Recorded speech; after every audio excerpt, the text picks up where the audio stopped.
Alright guys, welcome back to my channel. It is a super hot day today here in East Texas, which is normal. But I had to get under this shade tree, this pine tree, because it is just too incredibly hot. So a lot of you have been asking me, what are we going to do here on the homestead now that we turned carnivore and we're not going to be eating vegetables anymore, or fruit for that matter. As you know, those of you that are subscribed to my channel know that we garden, got a greenhouse.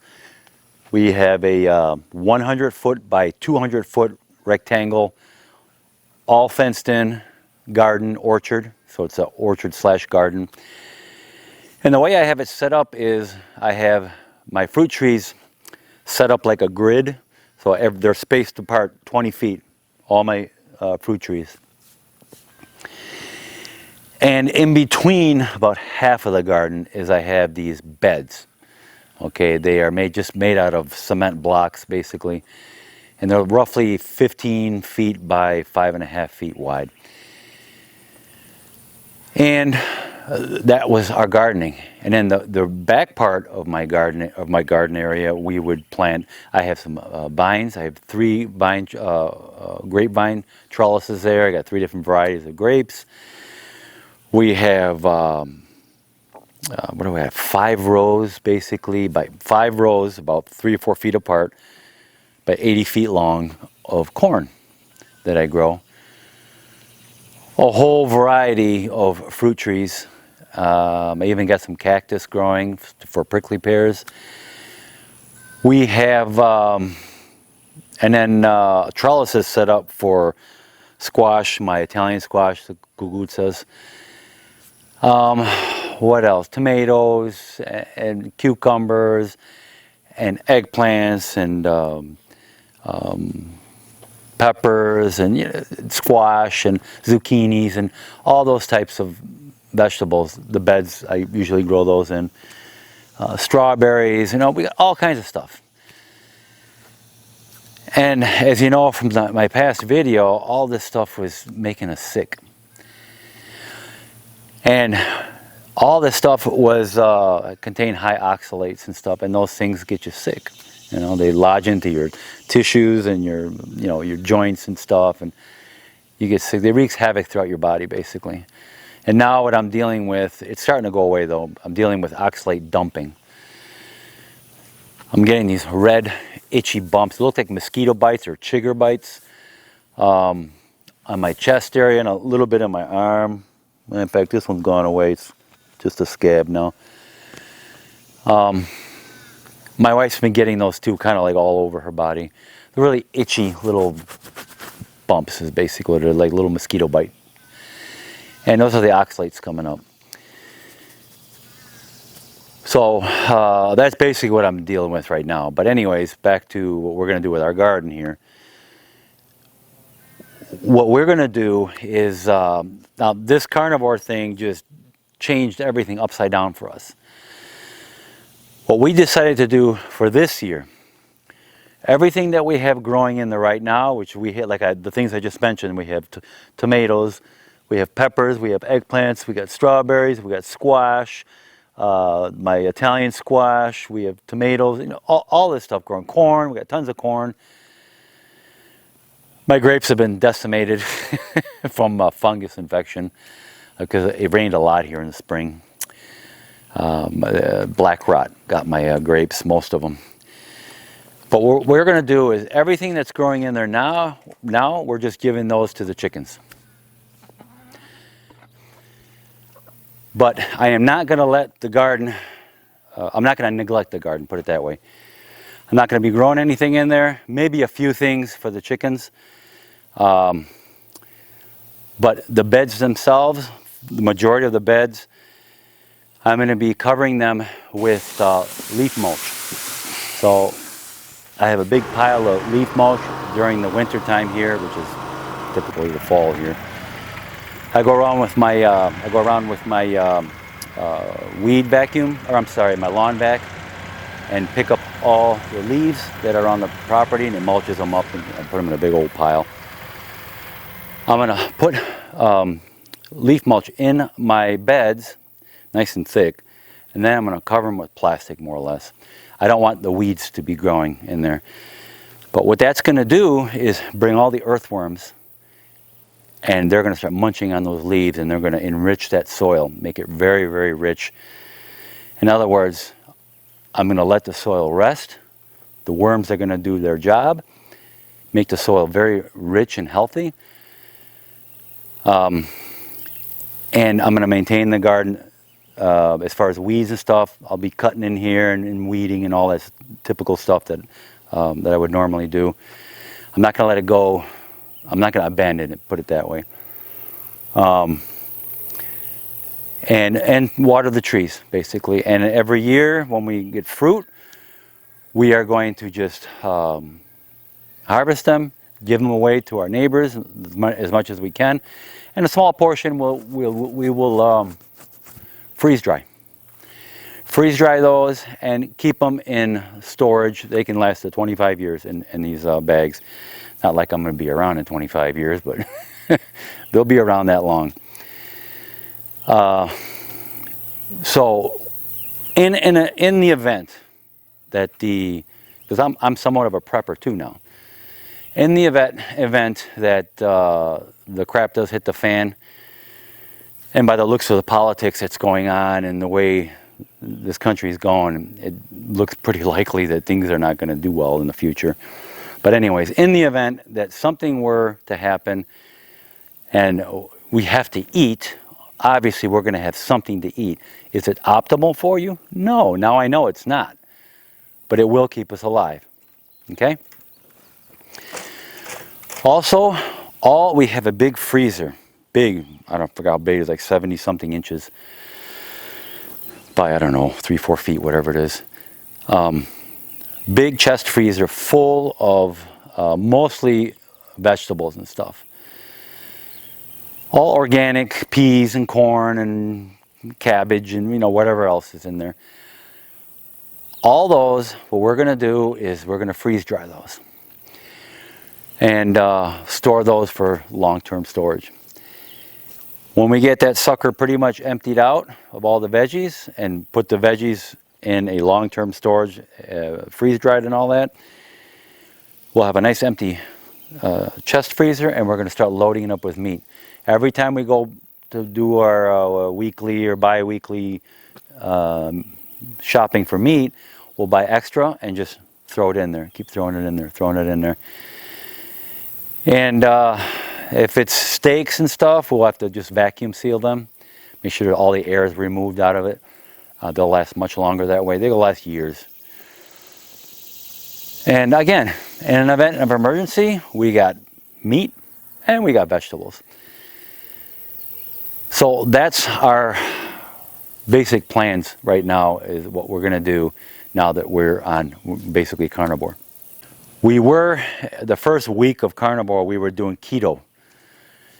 More of a ketovore. So we would eat our vegetables and meat.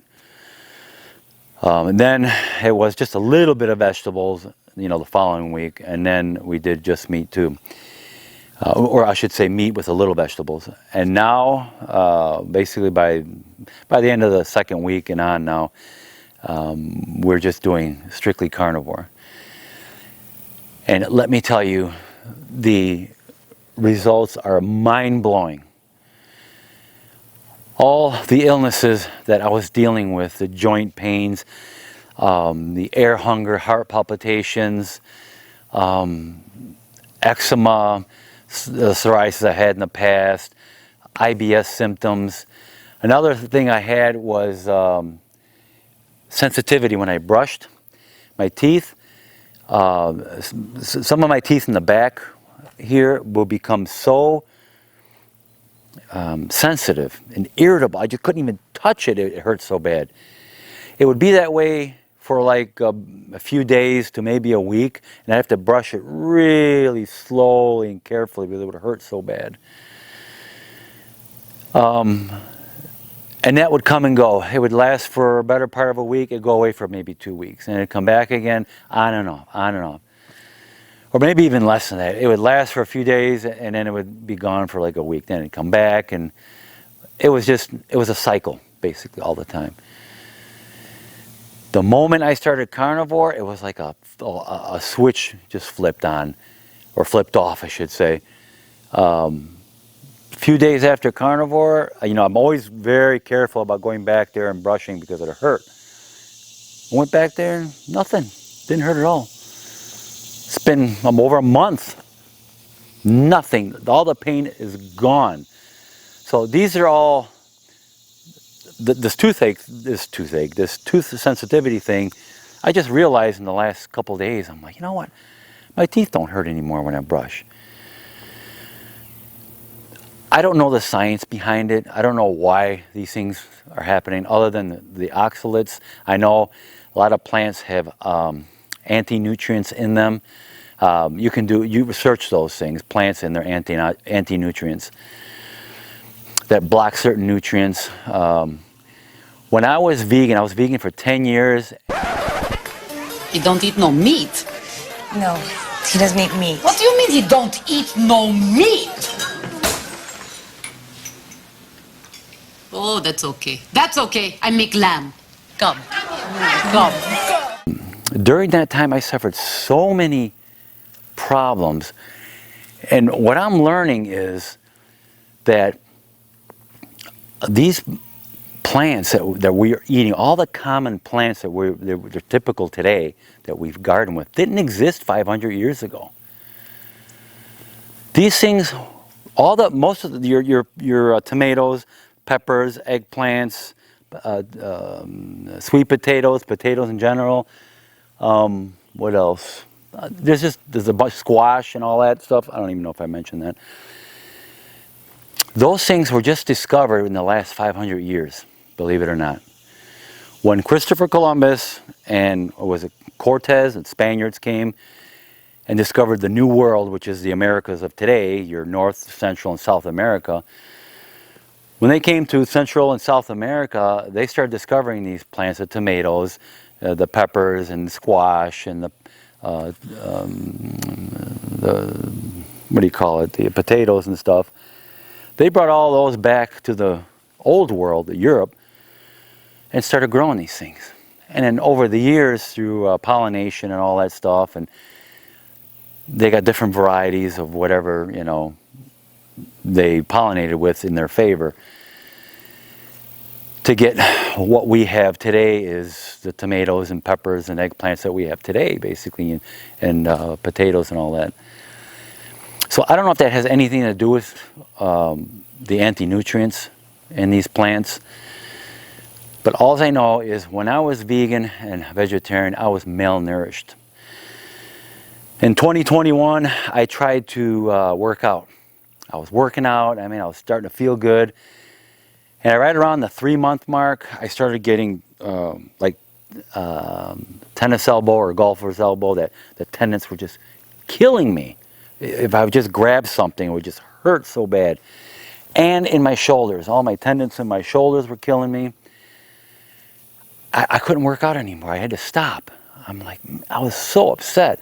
And I'm like, why is it that I spent the majority of my life working out, bodybuilding, and I had no pains, nothing, not anything. And then, I tried to work out in 2021. I got to the point where I couldn't work out anymore. And I'm like, I must be just getting older, right? And then in 2023, I was eating meat on and off, basically, during this time in 2023. Not that much meat, very small amount of meat, and we were eating tons of vegetables. Anyways, I decided to work out again, so I'm like, I'm getting out of shape, I gotta start working out again. Start working out again, right around the 3-month mark, I was starting to look good. My shoulders, killing me, the tendons in my shoulders. I couldn't do this, and then bring my arm down. I can still feel the pain a little bit now, but it's almost gone. Impingement is what it was. It's inflammation and impingement is when you can't bring your arm down, or you can't hold it up like this. This one, yeah, actually it's gotten a lot better. But I still feel the pain, but at least I can do it now. So in 2023, I started working out again in the fall. Right around the 3-month mark, again, my shoulder started killing me. And I'm like, what is going on? And from the research I've done is being on a vegetarian and vegan diet, plant-based, you can't get all the nutrients your body needs to do repair work on your muscles and tendons and stuff. I don't care what anybody tells you. It can't, okay? Another thing that I hear plant-based vegans talk about all the time is, oh, you get plenty of vitamin A and stuff in your carrots and all that. Well, that's baloney. There is no vitamin A in carrots. There's a precursor to vitamin A, your carotenoids, but your body has to convert that into vitamin A, and some people can't convert it very well. A lot of these nutrients that are in vegetables, and the vegetables we eat today, the body cannot convert a lot of those vegetables, or it's not efficient in converting them, so you become malnourished. We had a cupboard full of full of supplements, because every time we'd have this symptom, we'd have the tingling in the fingers. What's this? What's this symptom? When we research, oh, that's a B12 deficiency. Oh, air hunger. Oh, that could be B12 and methylfolate, which it was for me. I was having air hunger. I started taking methylfolate. Make sure it's from the methyl group, okay, not the one that starts with the C. I forgot what it is. I'll put it right here. Don't use that one. That one's synthetic. But use the methyl. If it's in the methyl group, it's good for you. That's what the body uses. I started taking methylfolate and the B12 complex that was in the methyl group also. Man, night and day difference. All my tingling in the hands were going away. I was able to breathe again without having that air hunger. So we were fed lies. All from the 1970s and 80s and 90s, they kept telling us to stop eating meat, and meat is bad for you, causes cancer. Fat is bad for you because it raises your cholesterol. Yes, it does raise your cholesterol. And the cholesterol is bad and it clogs your arteries. Cholesterol is a factor, not the cause. It's not a causation. It doesn't cause clogged arteries. It's a factor. What causes your clogged arteries is when the lining of either your cells become damaged or the lining of your arteries are damaged because of a high glucose, high insulin levels in your blood. They destroy your arteries. Your arteries get damaged. What does cholesterol do? It's go patch it up. They patch it up and then they start clogging the arteries. That's, in my opinion, I'm not a doctor. You guys have to do your own research. I'm not telling you these are the absolute gospel of nutrition, but that's from what I've understood and researched. And a lot of doctors now, and there's a lot of research that are on board with this, that you eating natural food, well, let me take that back. Me eating natural food, because I don't want to tell you what to do. Me eating natural food, your body will be able to heal itself. And natural food for me is meat. Now, I know vegetables have been around for a long time, but the vegetables that we're eating today, like I said, have only been around 500 years. A plant-based diet is not for everybody. Just like maybe a carnivore diet isn't for everybody. But the key issue here is we have to eat as naturally as possible. And for me and for others that are suffering with all these different symptoms, autoimmune disorders and stuff, these plants with their inflammation and irritation of the oxalates and all that, the anti-nutrients in there, and the lectins, and all this, just an array of nasty stuff that's in there.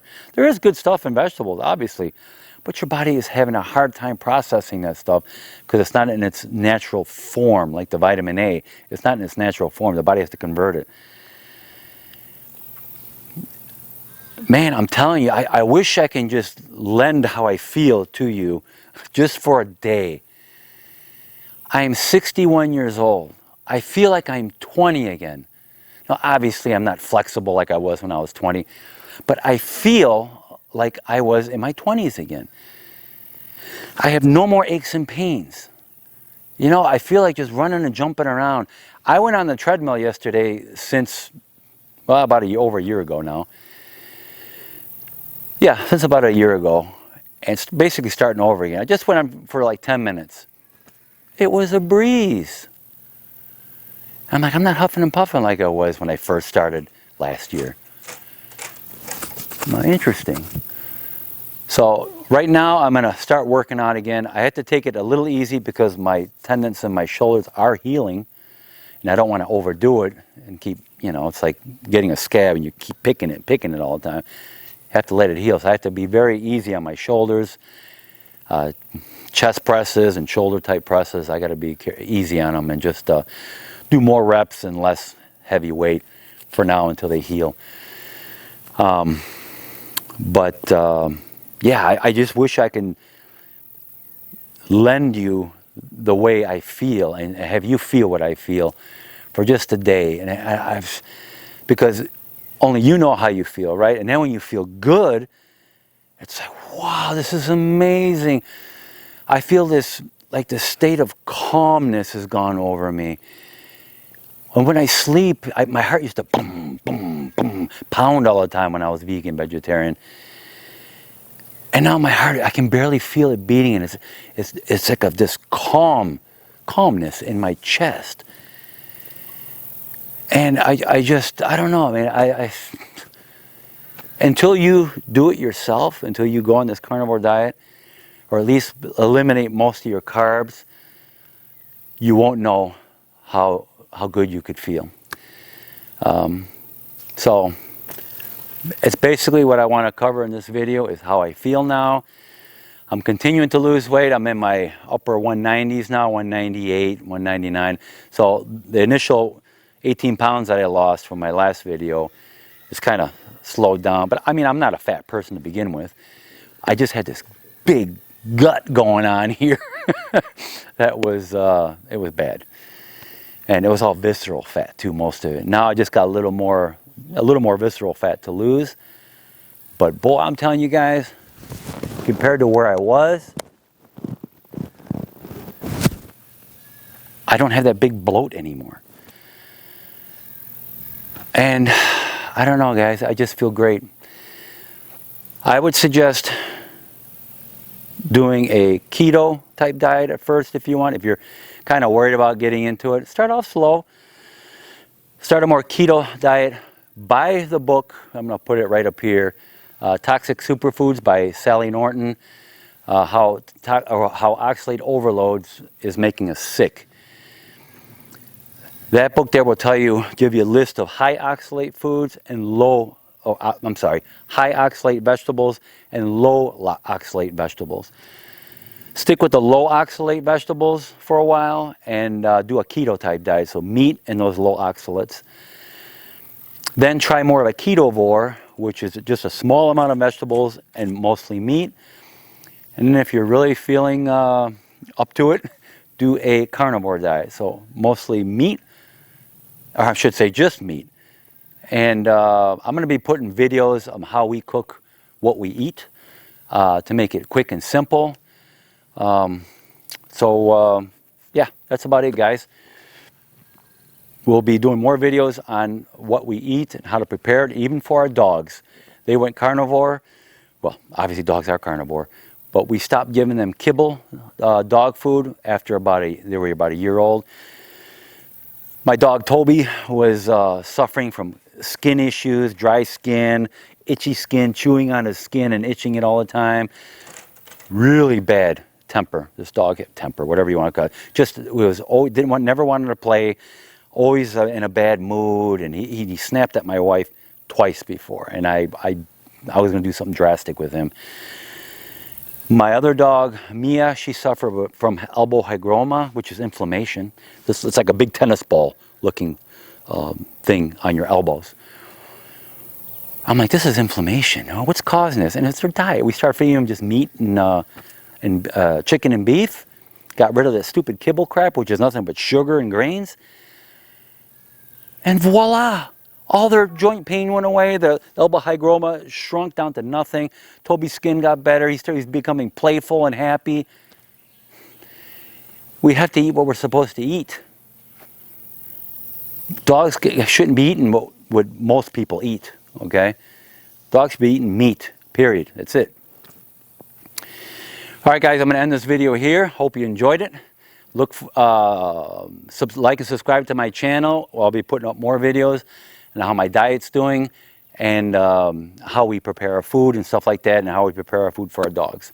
Okay, guys, thank you for watching. Please like, subscribe to our channel, and I will see you guys in my next video. You guys want to play? Huh?